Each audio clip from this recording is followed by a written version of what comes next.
Hammaga assalomu alaykum.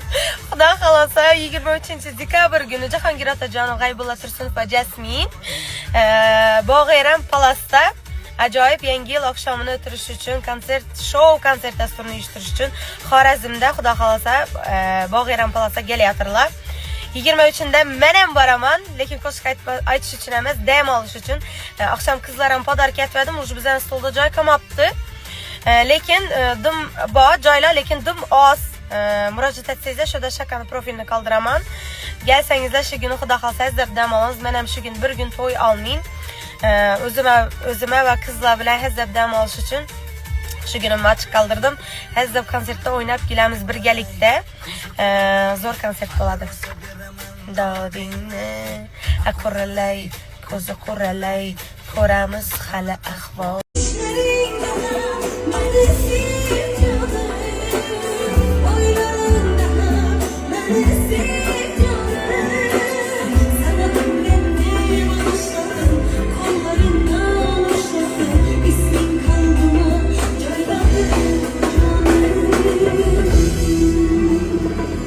Xiva Çankala'da syomkadamiz bugün, xudo xolasa yine san'at bilan birgalikda.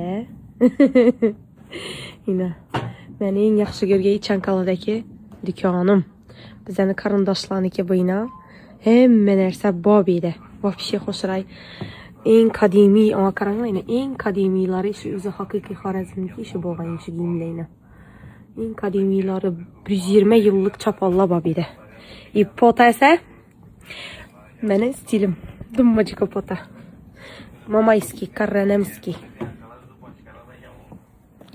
Çıkıp tutayım senet. Dım zor. Pota yaman gitti. Nereden tanıdım ben? Bu nereden çıktı? Tutulduk işte bak durup dururken. Seni nereden gördüm? Nereden sevdim? Nereden tanıdım ben? Bu nereden çıktı? Tutulduk işte bak durup dururken. Ne yapıyorsun mesela? Ha, mesela kiminlesin ki şu an? Sen bana bela gibi bir şeysin ama hoşta bir bak var, çok güzelsin ama sana inanamam. Ne yapıyorsun mesela?